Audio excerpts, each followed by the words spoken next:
بسم الله والحمد لله والصلاة والسلام على رسول الله وعلى آله وصحبه ومن والاه. بینندگان عزیز و محترم، السلام علیکم و رحمت الله و برکاته.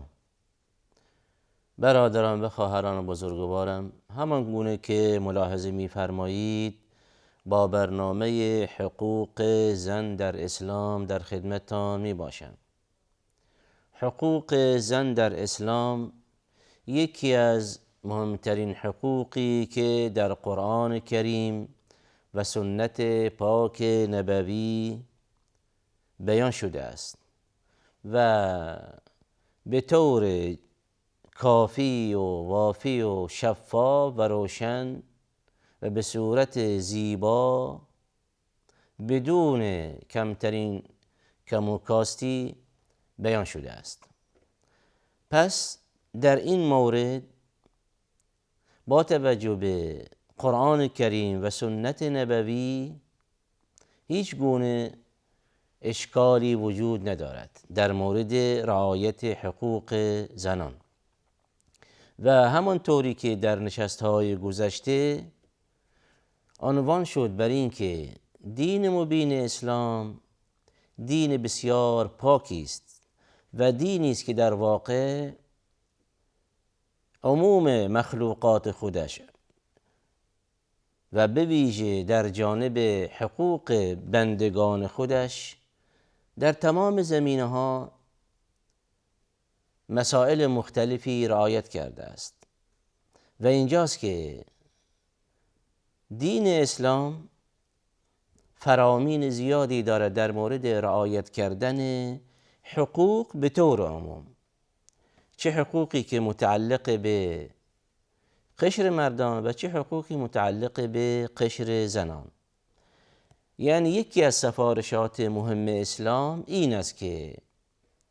بندگان فیما بین خودشان در مورد روابط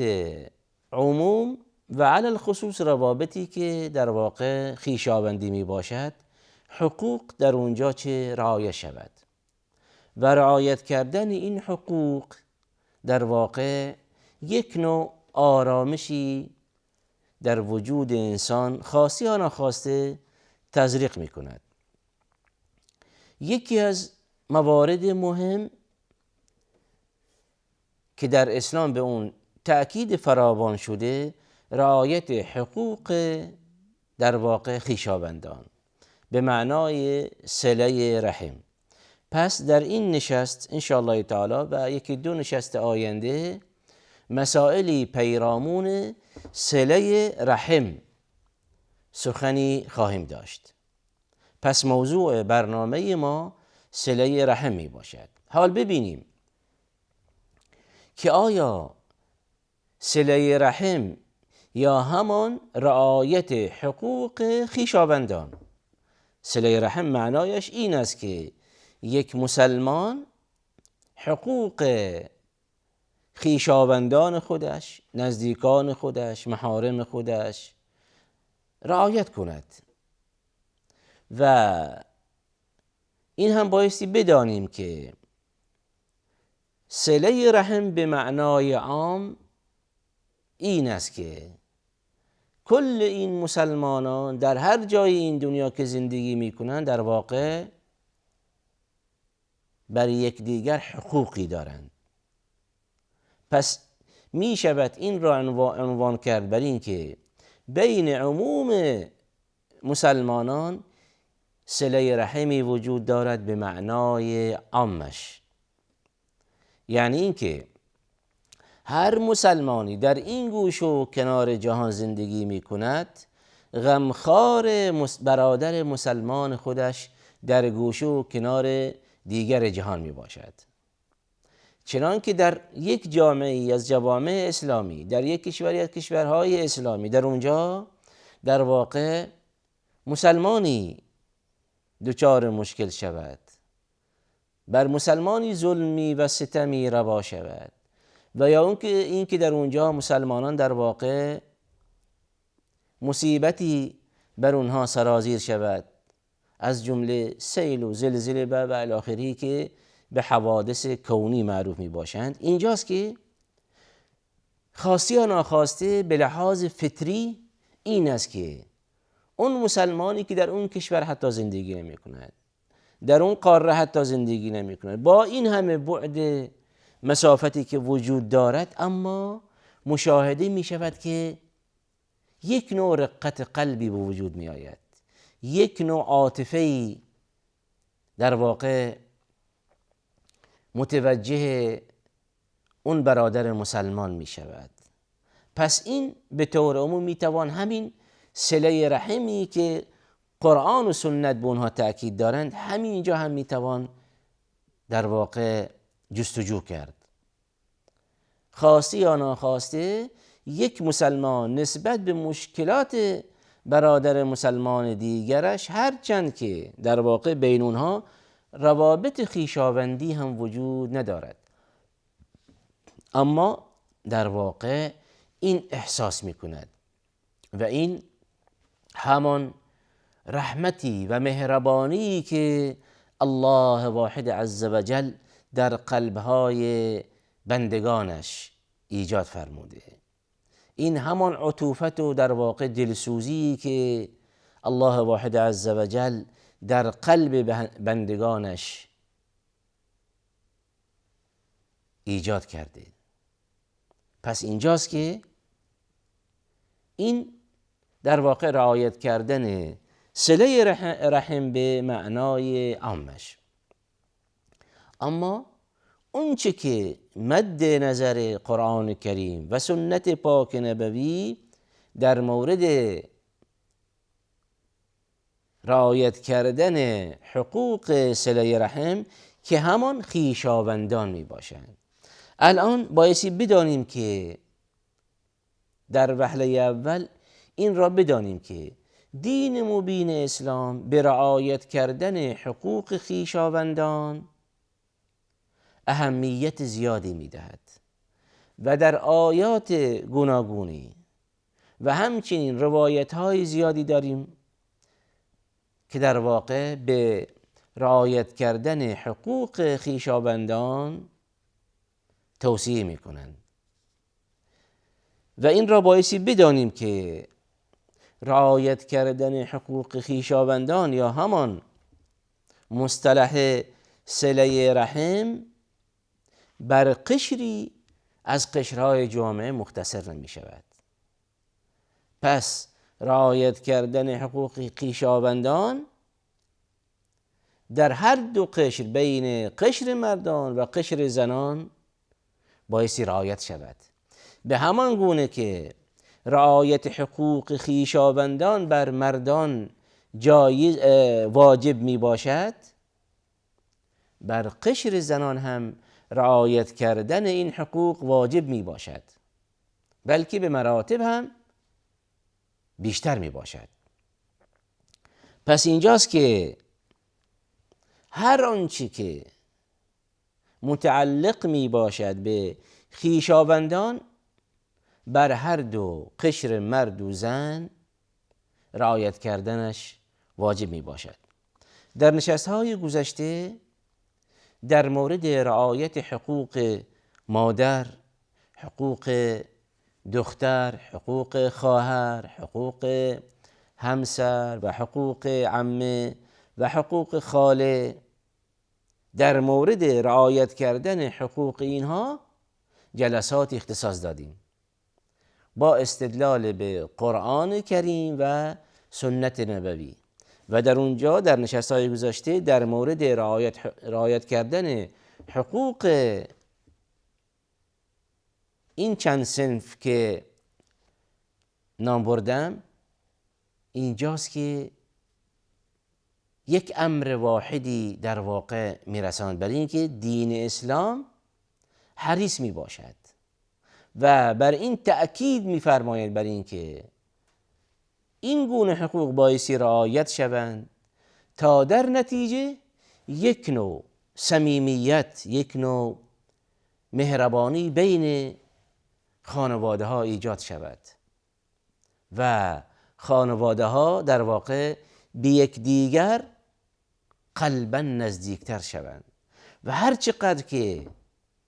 چقدر این خانواده ها یعنی خویشاوندان و رعایت کردن حقوق این اصناف از خاله و عمه و همسر و دختر و خواهر و مادر و الی آخره، با رعایت کردن حقوق اینها اینجاست که برکت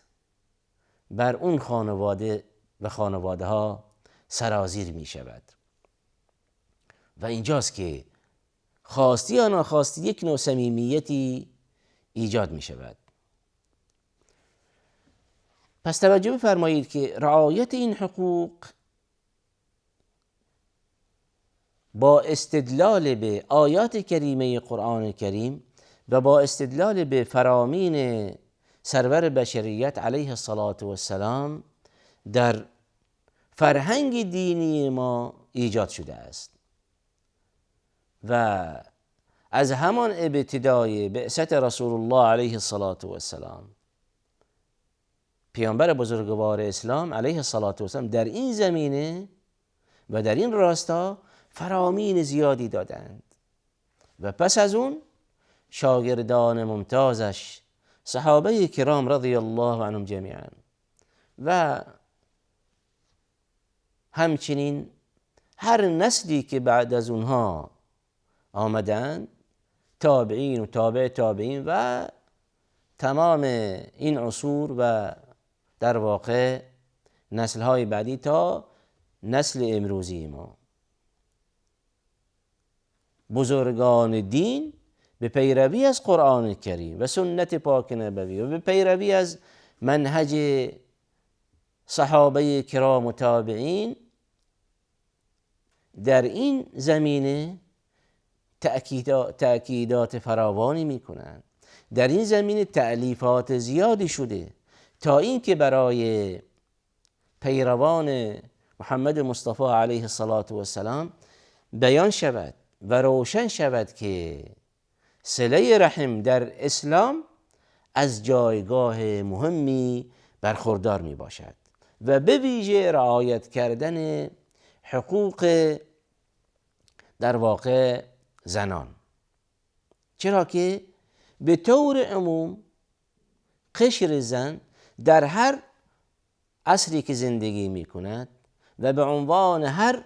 در واقع شخصیتی که باشد، چه نقش مادری بازی می کند و چه نقش همسری و چه نقش در واقع عمه و خاله و دختر و یا غیره، اینجاست که همیشه به این نیاز دارد که رعایت کرده شود،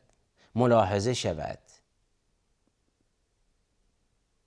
قشر زنان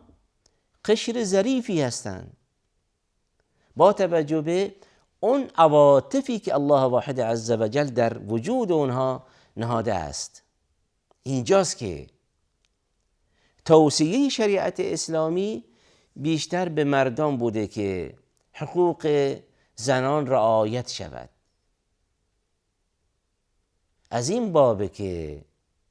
قشر زنان به طور عموم زود شکسته می شوند و پیامبر علیه الصلاة والسلام اونها را به قواریر، به چیزهای شکستنی تشبیه می فرمایند. پس ملاحظه بفرمایید که در دین مبین اسلام اکیداً توصیه شده است به قشر مردان بر این که قشر زنان به طور عموم رعایت کنند. یکی دیگر از مواردی که در واقع به نشست‌های گذشته هم اضافه شود این است که احترام خاصی، تقدیر خاصی حتی به مادر در واقع شوهر و به مادر همسر، اینها هم یکی از نزدیکا می باشند، یکی از محارم نزدیکی می باشند و اینا هم در واقع رعایت کردن حقوق اونها یکی از واجبات می باشد. به عنوان مثال زمانی که یک بانوی مسلمان بزرگواری بتواند حقوق مادر همسر خودش رعایت کند، احترام بگذارد، اون را بزرگ داشت کند، اینجاست که باز هم همین اخلاق زیبا منعکس می شود بر در واقع استمرار زندگی اون زن و شوهر.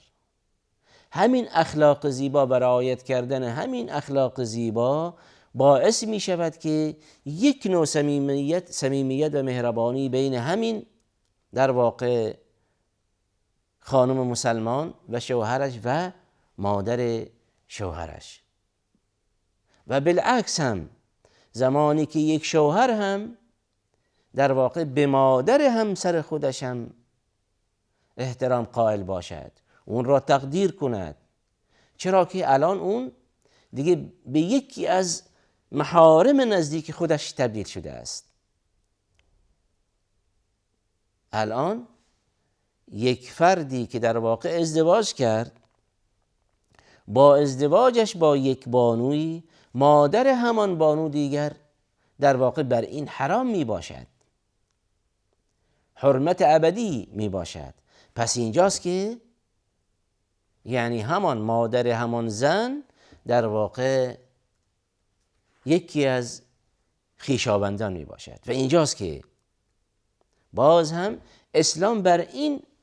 مورد تأکید می کند که رعایت کردن حقوق متقابل در اینجا هم واجب می باشد. در غیر این صورت در واقع کدورت های پیش میاد. اینجاست که آزرده خاطر می شود طرف دیگری، چنان که حقوق مادرش رعایت نشود. پس توجه بفرمایید که رعایت کردن این حقوق به طور عموم بین خویشاوندان می تواند یک نوع اثر مثبتی داشته باشد بر زندگی اون زوجین، برای اینکه آرامشی در زندگی خودمان داشته باشیم و برای اینکه در واقع بتوانیم این زندگی و مسیر زندگی به طور سالم و زیبا ادامه دهیم، بایستی همین حقوق در مورد یکدیگر رعایت کنیم و دعا کنیم که الله واحد عز و جل در مورد رعایت کردن این حقوق ما را توفیق دهد. و آخر دعوانا ان الحمد لله رب العالمین.